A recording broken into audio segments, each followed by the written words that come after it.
Greetings and welcome to this presentation for selection on reliability and validity and also traditional job analysis methods. So a lot of the examples that I'm going to start with regarding reliability and validity are taken from this book that is shown here, Kurlanger and Lee's Foundations of Behavioral Research. And it's a great reference.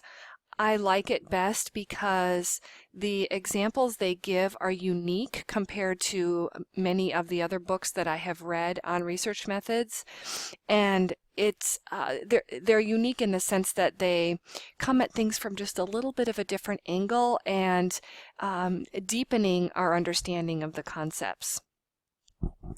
Some of the things that I'm going to talk about are going to be review from program eval. So I'm going to quickly breeze over some of those spots and refer you back to the program eval presentations. But then I'm going to take things a step further and go even deeper into the concepts, going especially into some of the nitty-gritty of the math behind reliability, and I'm going to use generalizability theory to show you why reliability puts a cap on validity. So we know that from prior classes, but I want to show you, like, demystify why exactly that happens. Okay, so the other thing that I've done is put Kurlanger and Lee's a couple of chapters that I took these examples from, and I put them up on SharePoint, so you don't have to buy the entire book. But if you do choose to look at the book itself, it can be quite technical with lots of formulas and very detailed explanations. Probably much more than the average researcher even needs, I would say. I think it's fascinating, but I want to glean the highlights for you, condense them in a digestible, hopefully, format, and give them to you in an easy to understand way. But if you do want to check out the chapters, they're on SharePoint. Okay, so, and here's where the book is on Amazon. So remember, reliability is the stability of measurement, and this we have covered before, so the next few little pieces here we have had in the past. So remember, we want people's scores on a particular assessment to remain relatively similar across multiple administrations. Given that the construct that we care about should not change over time, at least not very much, we would want this stability to be seen. So if we are testing 5 or 10 people on a certain personality trait like openness to experience or neuroticism that's not expected to change in the next few months, let's say, we would expect the rank order of those individuals not to change between time 1 and time 2. So the reason that this is important is, remember, because we want that blank canvas. Remember, reliability gives us the blank canvas that allows us to see any intervention effects that happen between those test administrations. So if we're doing a pre and post test, we want those to be fairly similar to each other given there's no intervention. So if there is an intervention, the only change we see is due to the intervention. That's why it's so important. Remember, there are these synonymous terms that we think about when we think about reliability, dependability, trustworthiness, etc. And I gave the example of the scale and measuring weight in a prior class in program eval. All right, so the different kinds of reliability that we have, remember, I went over these as well in program eval, so I'm not going to go over them in great detail here. But they are, remember, a consistency over time, test, retest. We want consistency across items within a measure that's intended to capture the same construct, and we call this Cronbach's alpha. Now, I'm not going to get into all the quibbling that's going on right now in the research around Cronbach's alpha. In fact, it's nothing new. Cortina did a piece in the 90s critiquing Cronbach's alpha as well. But I just want you to know that discourse does exist, and that later we may have a better way of measuring inter-item consistency, or a different way of conceptualizing consistency across different items in a scale, or maybe that whole concept will be eventually discarded. That's the other option. I don't know that, but right now we do still use Cronbach's alpha in the literature. And basically what Cronbach's alpha is that we have the items in the scale and we take all possible pairs and correlate them. And then we add all of those up and we take the average. And when this number is high, then we have high inter-item consistency. And we can be more confident that that these items are capturing the same underlying latent factor or construct.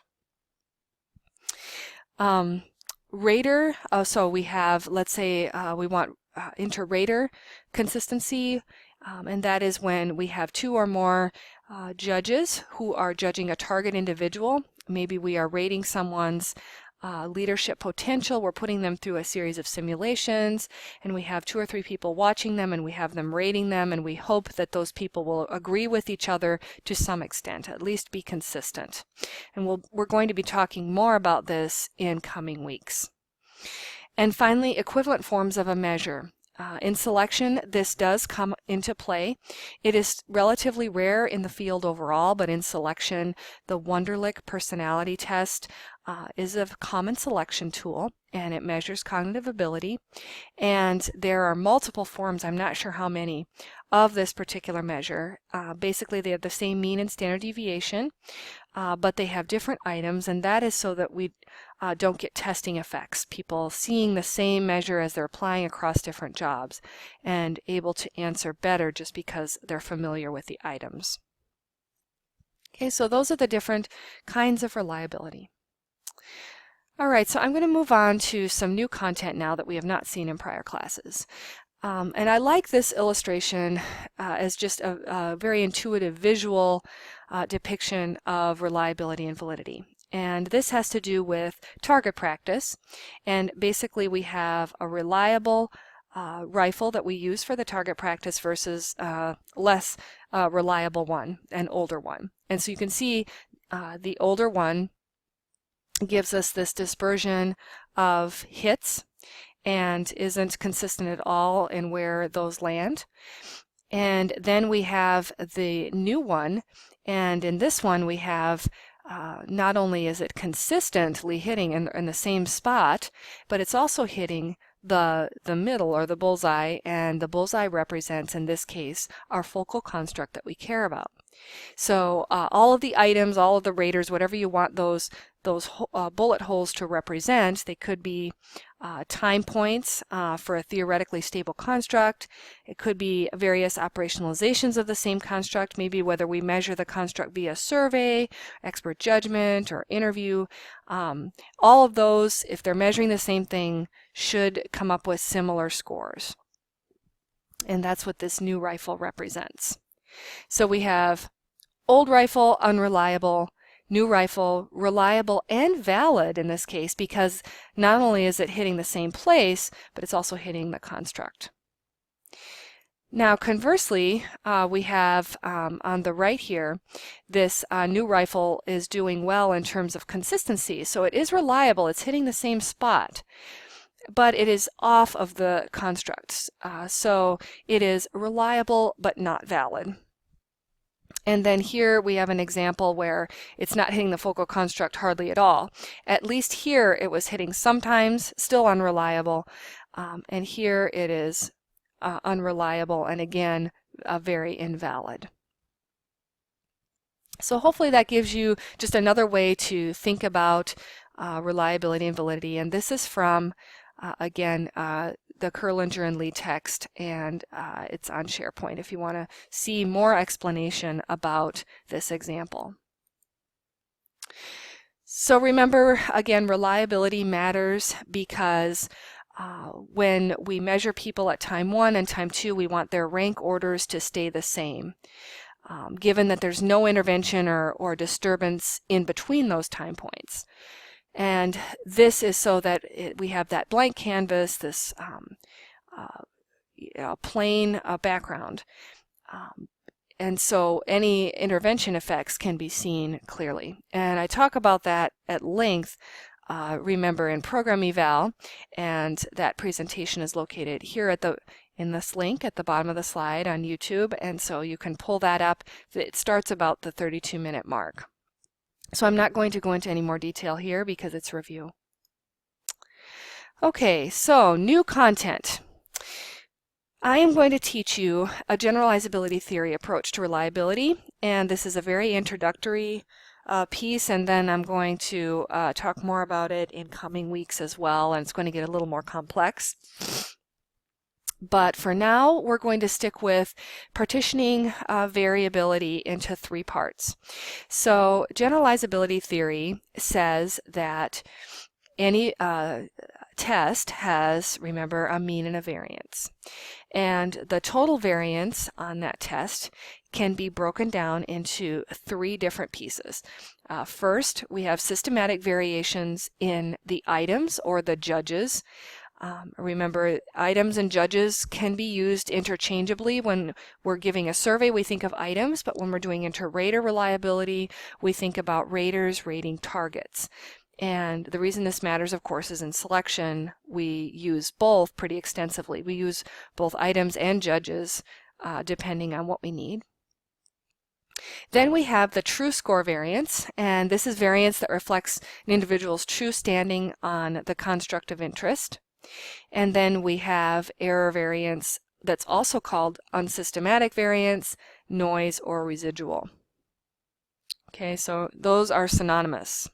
Of course, we have 4 terms, 5 terms in IO for the same things. You should be used to that by now, right? Okay, so in summary, GT, I'm going to refer to generalizability theory as GT, is a variance partitioning model, and it's a way to think about breaking down the variance of any test. For more information, you can see Schrout and Fleiss, and this is located on SharePoint either in this week's folder or in a coming week's folder. I don't remember exactly where it's located. So just so you know, systematic and unsystematic variance, I want to make sure that that distinction is clear. Systematic variance is variance that can be used to predict something else, to predict a criterion of interest. And it's reliable variance.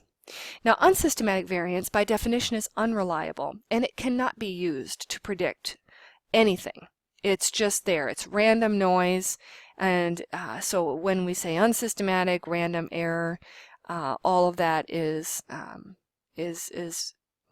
of, talking about the same thing. Okay, so we're going to get into a hypothetical example now. Not sure why that keeps popping up. My apologies for that.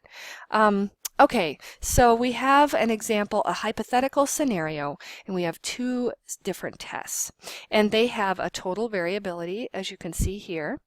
And the total variability is broken down into systematic and unsystematic variance. Okay, so let's say that we have a reliable test, and we have the systematic variance of that test is 92%. And that means we have an error of 8%. So know that math. Know that systematic variance is equal to total variance minus error, and error variance is equal to total variance minus systematic. And for test B, unfortunately test B is a little less reliable. So we have quite a bit less actually. The reliability is 45% and the error is 55%. So I wanted to actually Kurlinger and Lee use this stark discrepancy to make a point as far as how this looks, and they use the ANOVA method to do so. So we are going to understand why reliability puts a cap on validity, this time by using ANOVA, the ANOVA method. So the example is located here, and this is an embedded Excel sheet, and it has several elements to it, which I will explain. But to open it up and see it bigger, you can do a left click and then a right click and say Worksheet Object and Open. And I have opened it and it is here. Okay, so I'll explain what's going on here, and then you might as well open up on SharePoint. There is a document in this week's folder titled Notes to Accompany Reliability Example Using ANOVA. And basically this document is, don't let it scare you, by the way, but what it is me writing out everything I'm saying in this screencast, except I think it's even in more detail so that you can go over it on your own as well. So, and it also has the same Excel sheet embedded in it. All right, so that's all this is. But I'm going to be, throughout this example, flipping back and forth between this Word document and the Excel document. Okay, so let's just, I'm going to go back to the Word for a second. Just the background. So ANOVA is a very flexible technique. It's helpful for partitioning variants, as you already know from prior classes. And we can use it in a number of contexts. And I'm going to extend it into contexts that you may not have seen it before up till now. Traditionally, when we use a repeated measures ANOVA, what we're trying to understand is how people change over time. And so in that case, we want to see within person changes. We don't care necessarily about between person changes. But in selection, we care about between person variants, because the whole point of selection is to order these 100 applicants that we have by the constructs we care about that are related to someone's future performance. So we want to rank them by their conscientiousness, let's say. And we want that ranking to be as trustworthy as it can be. And remember, trustworthy is another way to say reliable. Between person differences are what we're going to focus on here. So we're going to use the GT approach, and we have 4 items on a particular test. This test is going to be a test of conscientiousness, specifically the subdimension of dependability. And so we have this dependability dimension, and we have item 1. They're listed here, item 2, 3, etc. And we have 5 individuals applying for our job, and they are responding to these questions on a scale from 1 to 5, 1 to 7, whatever you choose. Okay, so we want to rank these 5 people for selection purposes, and I will demonstrate to you mathematically, using this ANOVA method, why reliability masks between person differences and makes them less detectable. And I want to show it to you using the numbers. So I'm going to get a little bit into the weeds here, but that's just the broad, this is the broad picture. So giving you the broad picture, and then we're going to get way deep in the details. Okay, so some notation here. We have our uppercase N, and that is just the number of cells, so that is 5 individuals, and then we have 4 responses each, so that's 20. We have K is equal to number of items, and that is 4, and the lowercase n is the number of people who we have in our little sample, and that is 5. All right, so I'm going to flip now to the Excel sheet. And I want to show you here the raw data. Let's look at that first. We have our individuals here, and we have our items here. Now please note that these items could also be judges rating each one of these people. Because let's say that they are applicants to a job and they're going to be going through some kind of simulation, maybe a leaderless group discussion, maybe they are firefighters and we are going to put them in a situation and they need to role play what they would do in that situation. We have trained SME raters, and we have rater A, B, C, and D. So this example will work for either raters or items or time points. So it'll work for any of those. But I have decided to go with items for this example. So that's how I'm going to refer to them. So individual 1 responded to item A with a 6, item B with a 6, C 5, etc.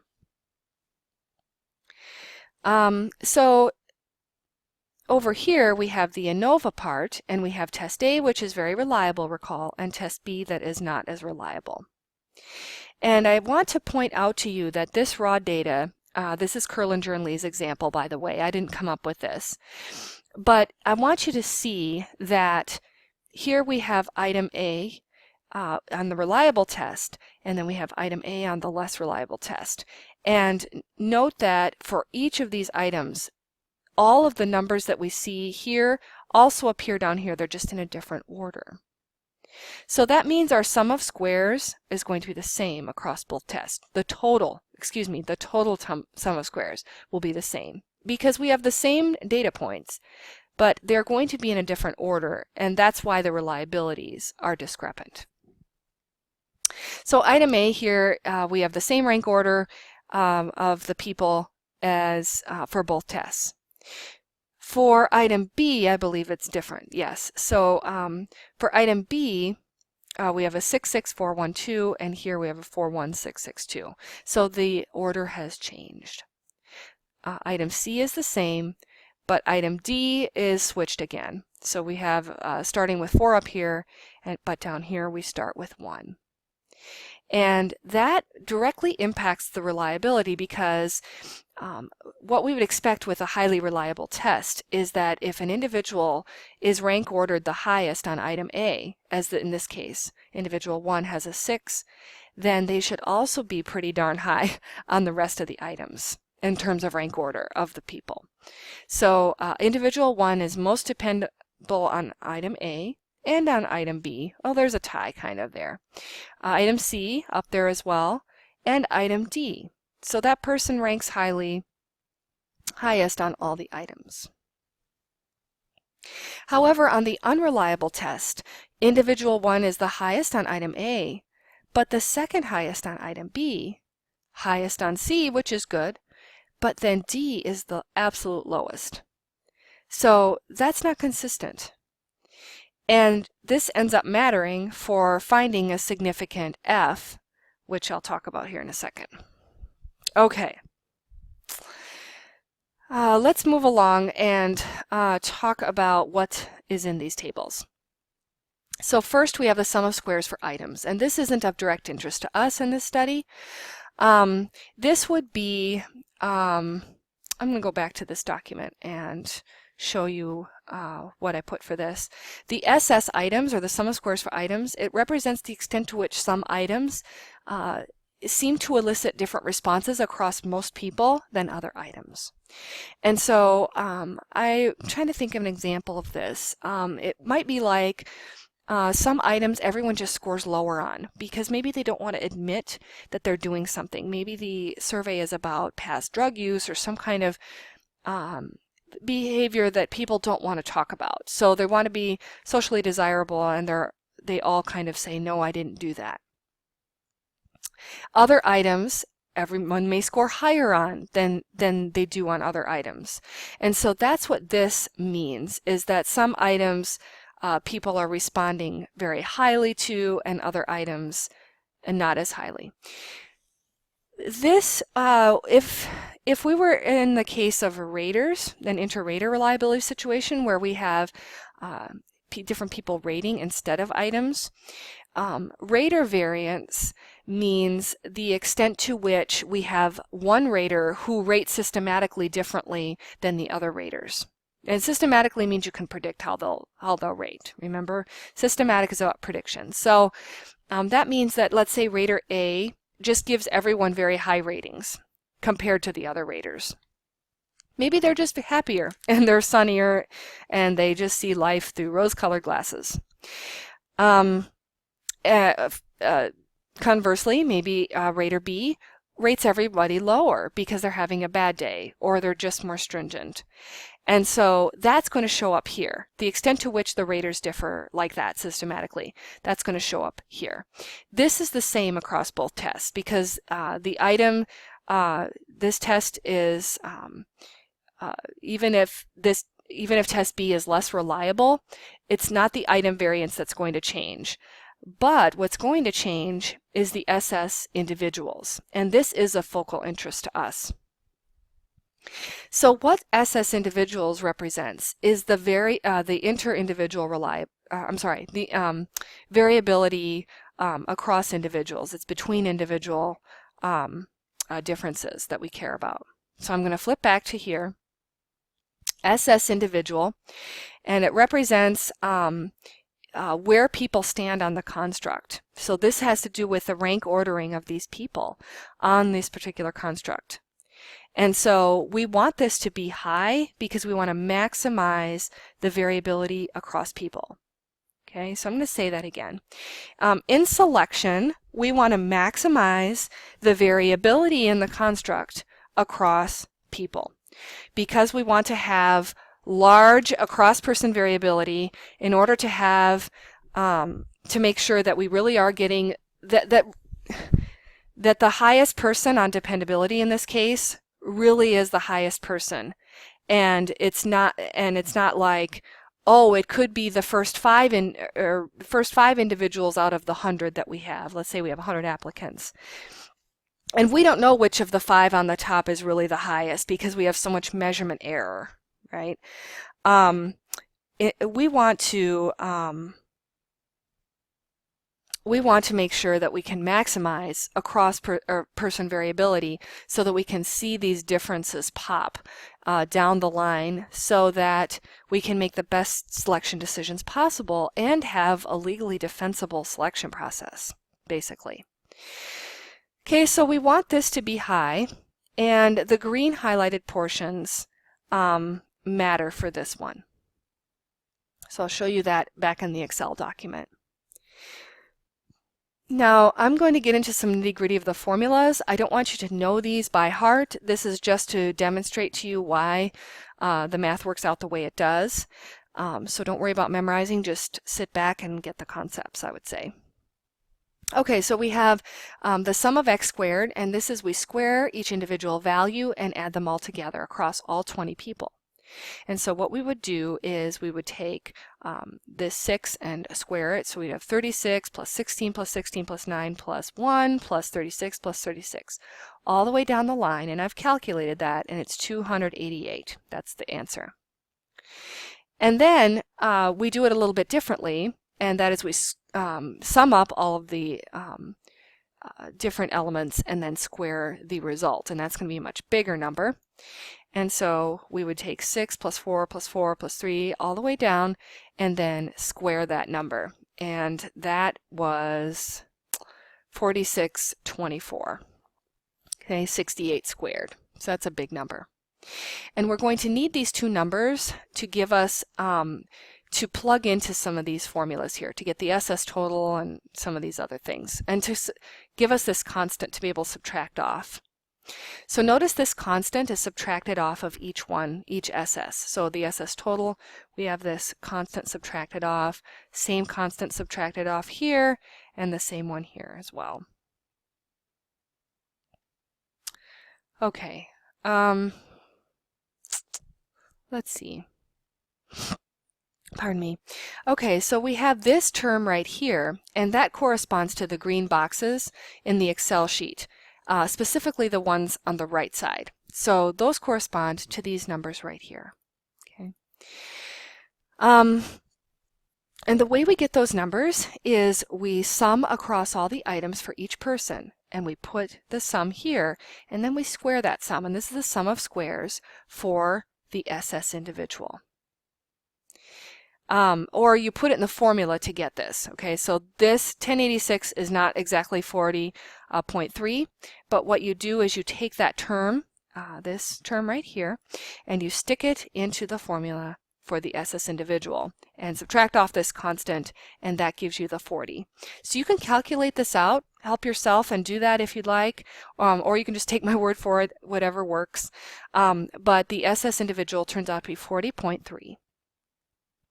Now remember that the SS total is the same for both tests, and so the way that you would get the error is you would take the total minus 6.8 minus 40.3, and that will give you 9.7. So you divide these by their respective DF, and what I've done is I've taken for the DF I put the answer, which is 3, which is the number of items, k minus 1, and I've put how I got the 3 in parentheses. Okay, so 4 is number of individuals minus 1, and then the error is 12, which is 3 times 4, and etc. So down the line. And then remember that our MS is the SS divided by the DF, so that's how I got this. And then our F test is, remember, the SS, or the MS for this over the MS error, 0.81. And that is equal to this. And notice that's a significant F. It's like 12, and that's significant most of the time when your F is 12. That's pretty high. Okay, so here we have the sum of squares, again, across all the items, and I want us to notice why these two numbers are different. Okay, so compare the same colors to see. We have here a 40.3 and an 18.8. Why is that so much smaller? And it's so small that we don't have a significant F. And look what happened to the error. It inflated. It went from 9.7 to 31.2. Again, because the items stayed the same, and we have such a lower SS individual that, of course, the error has to be bigger because the total sum of squares, we have to subtract off these two to get the error. So why is this the case? Let's look over here at the raw data. Remember, the goal is for person 1, if they score the highest of all the people on item A, they should also score highest of everyone on B, C, and D, and they do in this case.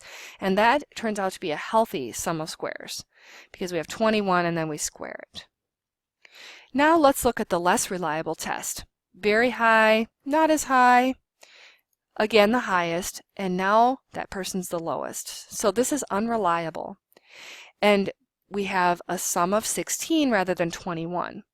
That's not a huge difference until you square it. Do you see that? So any deviation from the pattern of what it should be is magnified, especially with this one. I mean, if it were just the 6, 4, 5, and then 4 again, it would be better. But this one really did it in. Do you see that? And 16, and when we square it, then this is really magnified.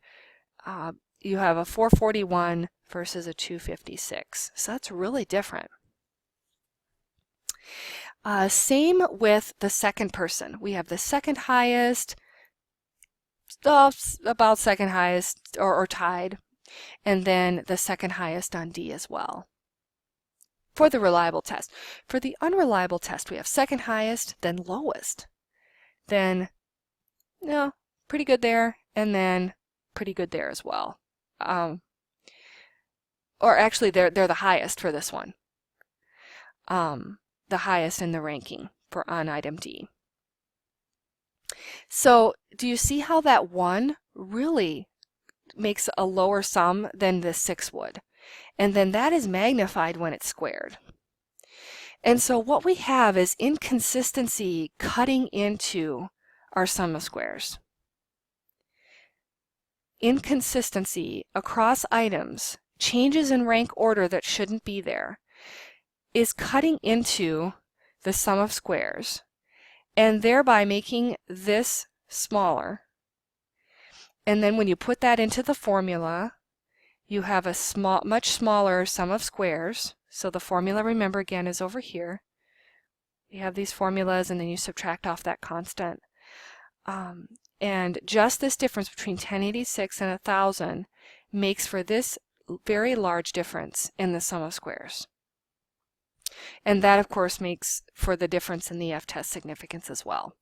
So look how unreliability really harms the validity, and the validity is the F-test.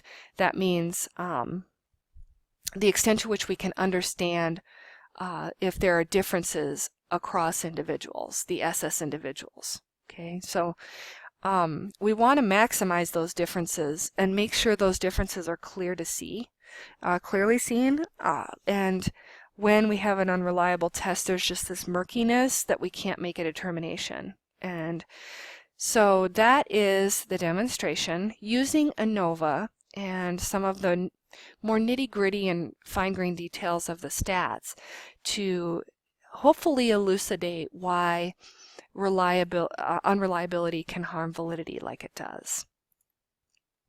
And I write about this more in this document, so you can look it over at your leisure, but I just wanted to show that to you so that it's hopefully you can see it in a little bit different light.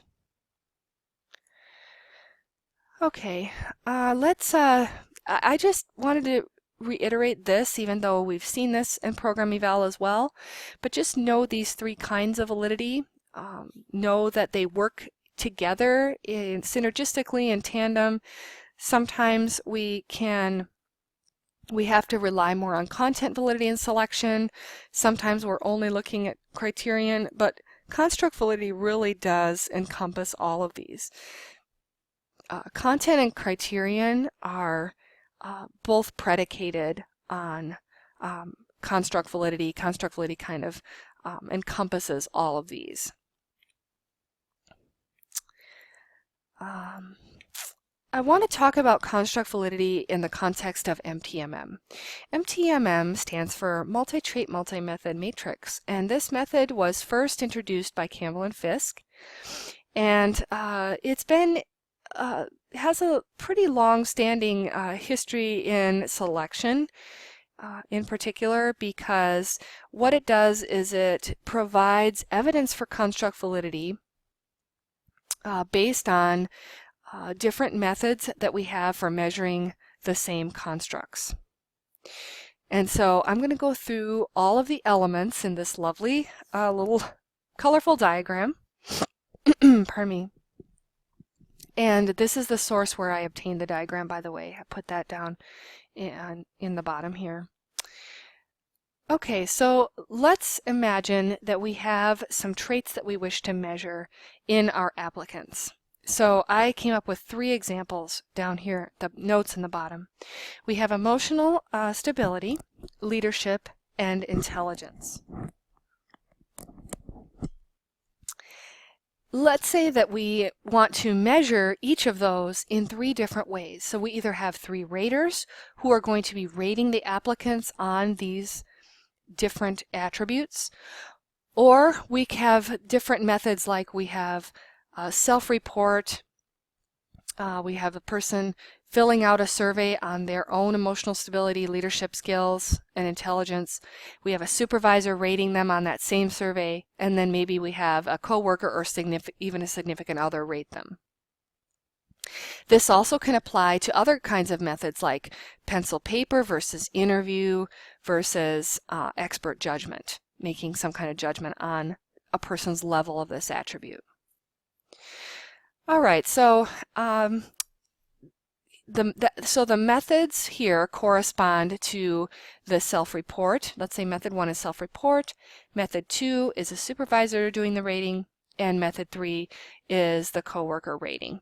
Okay, so we have, and here the same, self-report, supervisor, and coworker. And then the traits are the A, B, and C. So that would be the emotional stability is A, leadership would be the B, and intelligence is the C. I'm going to hit the reliability diagonal first. So these blue numbers represent the monotrait monomethod. And that means basically how a measure correlates with itself. And that would be a test-retest or a Cronbach's alpha typically. And so that would be 0.89 here and 0.76 here. Typically we want it about 0.7 and above. Reliabilities are in that range. And so we have those on the diagonal, as is typical in many studies that we see in journals. Again, that's the monotrait monomethod, and that is called, and I have it down here in the notes, that is called reliability, and we want them to be fairly high. Okay, so let's look at the red triangles next. That is the monomethod heterotrait. So that means that we have the same method going on, and same method means it's all self-report, and it's the correlation between the different traits that we're measuring. So the correlation between self-report, what is this one? Self-report emotional stability and self-report leadership skill or potential. And then we have here same emotional stability correlated with the person's intelligence, and that's 0.38. Now these are called, again, the monomethod hetero trait, and that is right here in this red box as a reminder. And Campbell and Fisk would say we want those to be fairly low because that will give us divergent or discriminant validity. Again, these should be low for best construct validity, and it's called specifically divergent or discriminant validity. And that's synonymous in our field. Divergent validity and discriminant validity are, to my knowledge, the same thing. And the reason we want these to be low is that they demonstrate that even within the same method, the person who's rating, in this case the person rating themselves, is discriminating among these different traits and not just rating themselves high on all of them or low on all of them, but they're discriminating among them. Same thing with supervisor. Okay, so we have method 2 here, and these are again the same, the monomethod hetero trait, and for the coworker ratings we have down here. Now Campbell and Fisk would say these should be low, but they didn't say how low. Is 0.37 low enough? Well, we really don't know. 0.68 seems to be getting pretty high to me. 0.59 is pretty high. But it's kind of arbitrary in that sense. They really didn't give any rules of thumb for, like, this is too high. So that's one of the critiques of this method, is that it's not real specific in terms of what constitutes too high a correlation for this monomethod hetero trait. They would just say try to keep that as low as possible for good discriminant validity. Okay, so let's look at the green now, the green diagonals here, and these are the validity diagonals, and we want these to be nice and robust and healthy because those represent the hetero method mono trait. So hetero method mono trait, and that means that we have two separate methods both rating the same trait, and they're agreeing with each other to some extent, or they're being consistent with each other. So we have the self ratings of emotional stability and the supervisor ratings, and there's the correlation, 0.57. We have the self ratings of leadership potential, and we have the supervisor ratings of leadership potential, and that's the correlation, 0.57, and so on down the line. And we want those to be large, but again, there really wasn't any hard and fast rules of thumb as to how high those really should be. So again, remember, red triangles we want to be low. That's the monomethod hetero trait. And then we want the green validity diagonals, the hetero method mono trait, to be fairly high. But again, what is high? Is 0.57 high enough? What about 0.46? But again, this is widely used in selection, and I would say, let me backpedal a second. I'm not sure how widely used this is in selection nowadays. With SEM methods, we can get better approximations, that's my understanding, but that's beyond the scope of this class. You'll learn about structural equation modeling later in the program, I think in the stats sequence. But the reason that I'm spending so much time on this nifty diagram is because the concepts underlying it are absolutely essential for selection and for research methods and for our field.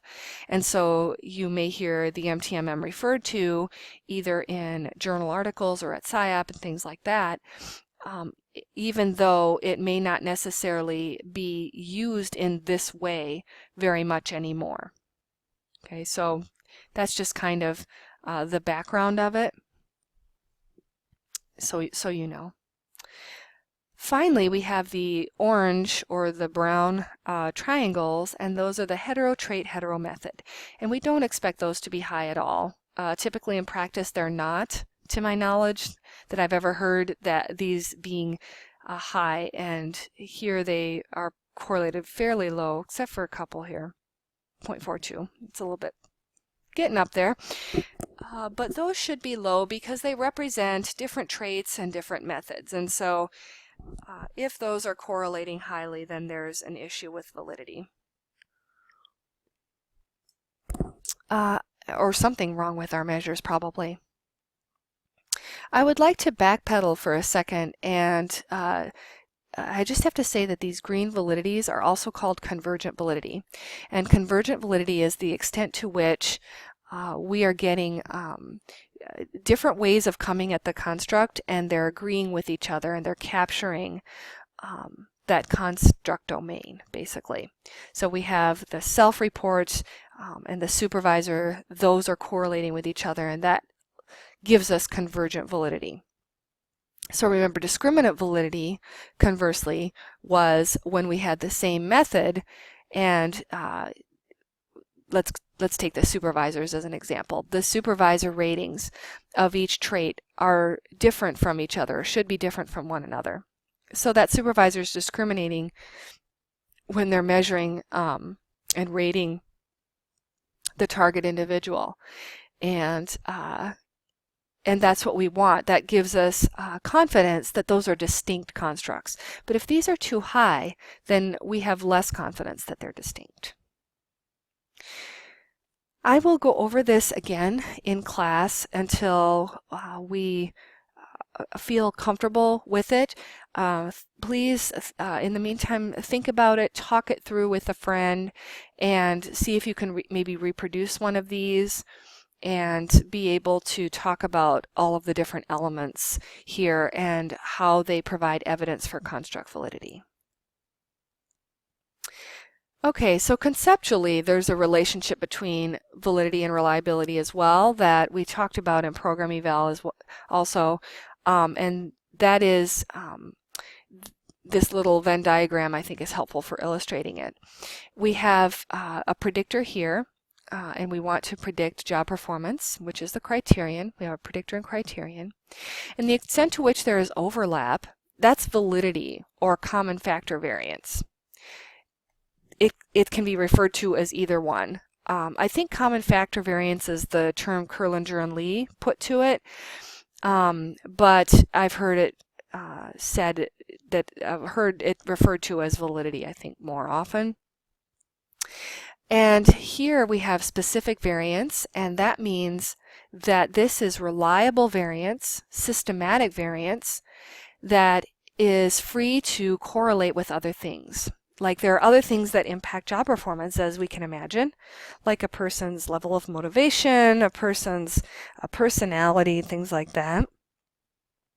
And so if we put another circle here, it would cut into some of this residual variance, but it is specific in the sense that it's still reliable. So common factor variance and specific variance are, if we add those together, we get the reliability of the measure. And total variance is equal to reliability, remember, plus error. So that error here, it's down here, and that, and I didn't depict it down here, but of course the predictor has error as well. But that error isn't free to correlate with anything. So there it sits, and even if we added extra predictors, it will not cut into that variance. It will only cut into reliable variance. So I put a few questions down here, and we can talk about them in class as well, but if you want to work on your own, just, thinking about what is the total variance of job performance, and that is common factor variance plus specific plus error. So that is the total variance. And then a couple other questions that you can work on your own. Remember the statistical relationship between reliability and validity, this lovely formula correcting for attenuation. And remember, it tells us the correlation that we would have gotten if we had perfectly reliable measures.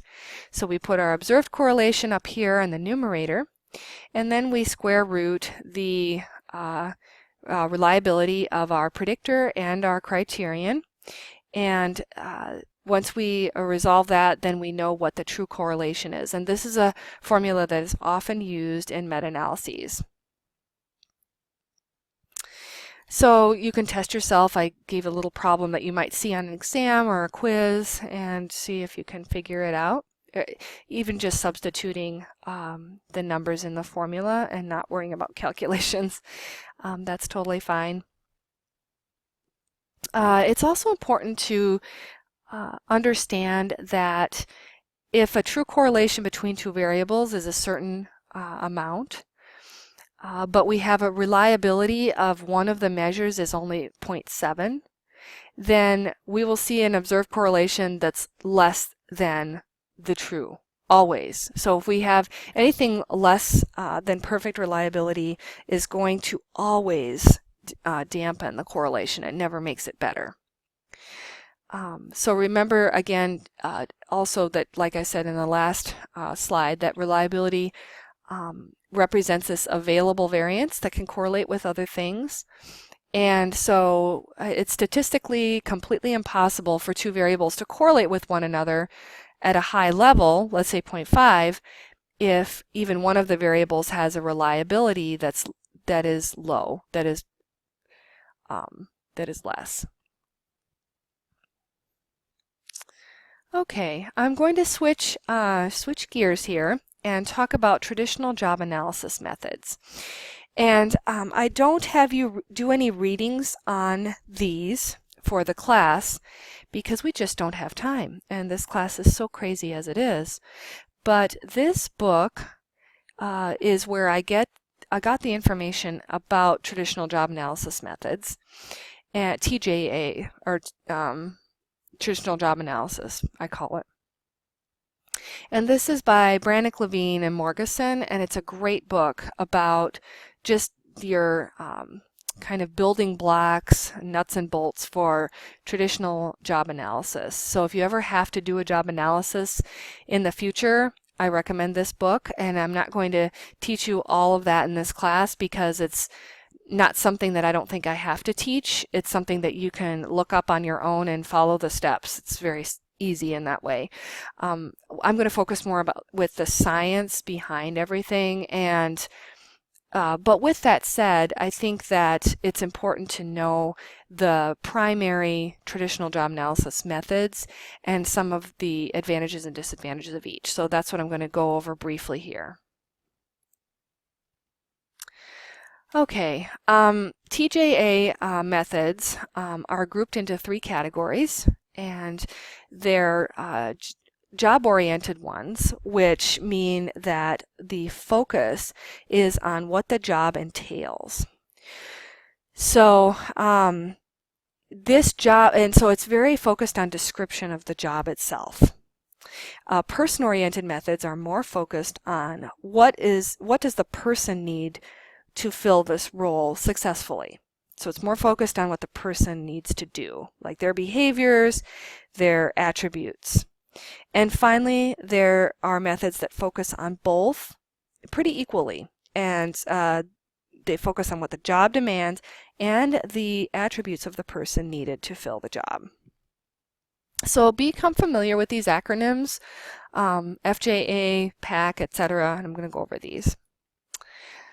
Okay, so FJA is very job-centered, and it's one of the most long-standing techniques that we have. I think it was first, like so many things in IO, was first introduced in military and government settings. And this forms the basis of the DOT. The DOT stands for the Dictionary of Occupational Titles, and it was one of the great accomplishments, I think, of IO. And it was a huge book. It was a literal book for many years, and it had almost every job in the U.S. I think it was very extensive, and it had job, and I'm not sure, I don't think it was just one book, actually. I have never seen the DOT before. but it might have been a volume of books that was contained all this information about the job, and it was in this format, the FJA format. So again, the emphasis is on the task the worker performs, and it was very consistent and precise in terms of the way the task statements read. So they always had this consistent grammatical form, and basically it was a verb. It starts with a verb and then a direct object. So what are you doing? What are you doing you're doing something, participating in activity on something. So basically verb, direct object, and then how and why and with which tools. So an example of a painting job here would be creating. So there's a verb, and reproducing, another verb. Designs, which is the direct object. So what are you creating? What exactly are you creating or reproducing? Creating and reproducing designs of lettering using tools such as pencils or brushes. So you have the tools that you do the work with. And so these are the different categories. We have data, people, and things. And there are task statements that go with each one of these. And it counterintuitively, as these numbers increase, the complexity decreases. So in the FJA framework, synthesizing data is more complex and requires more, probably more from the worker than simply comparing. And coordinating requires more effort than just copying. And same with the things and with the people.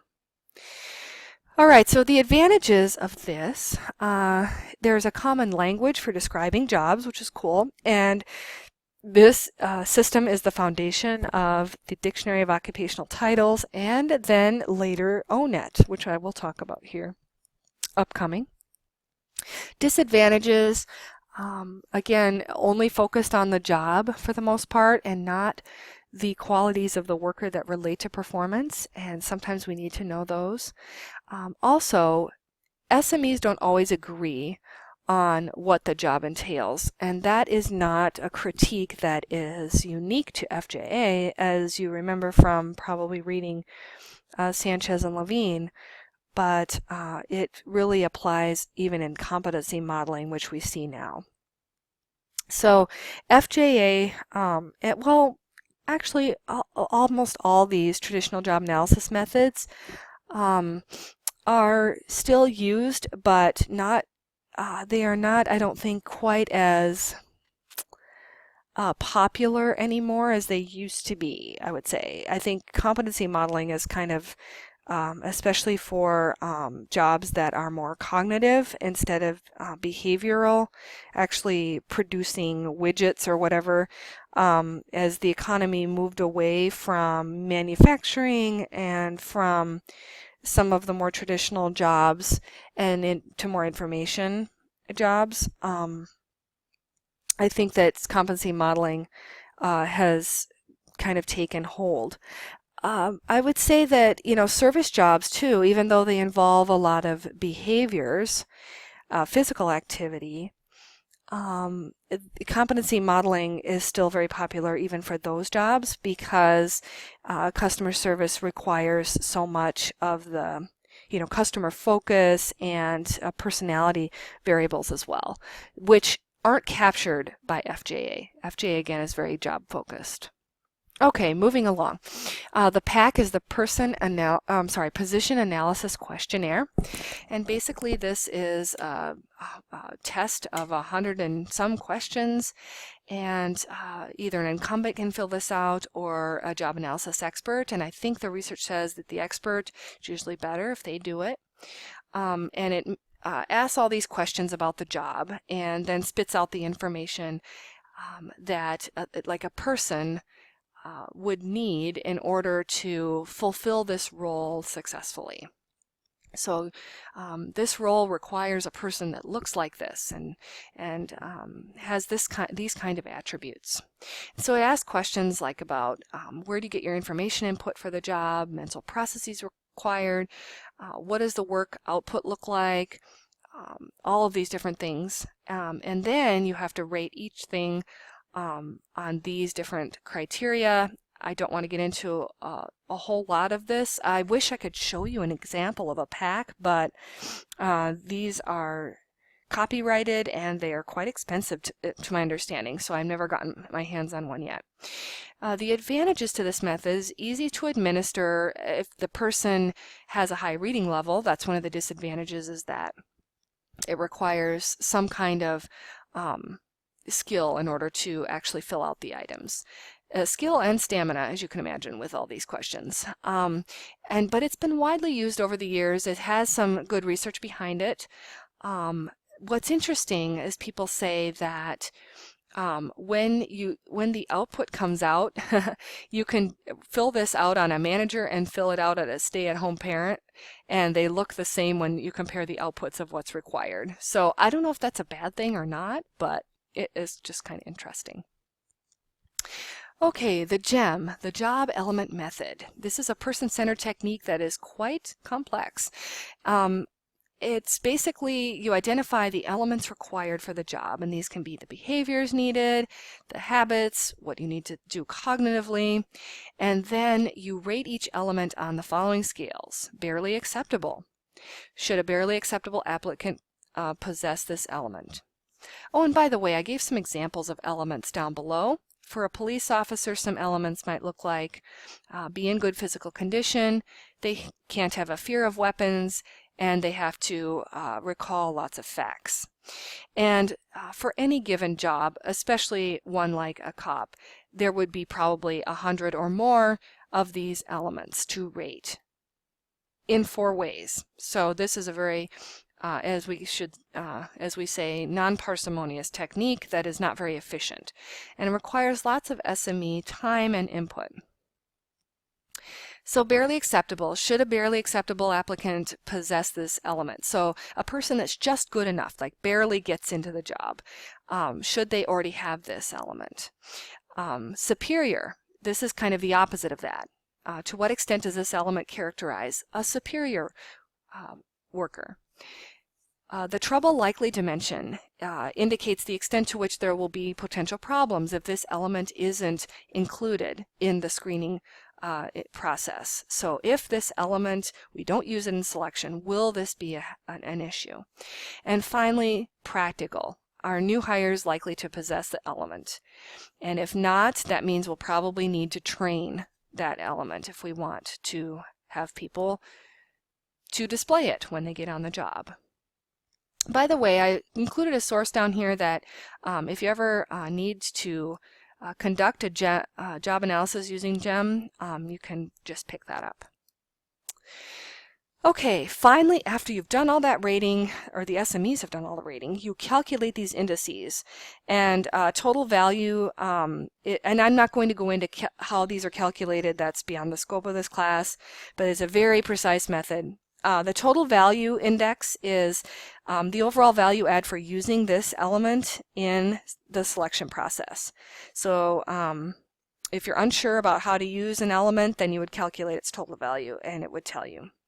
Training value. Should this element be trained rather than selected for? And that would be, or there would be an index, and if it's over a certain number, you've got to train for it. And finally, screen out.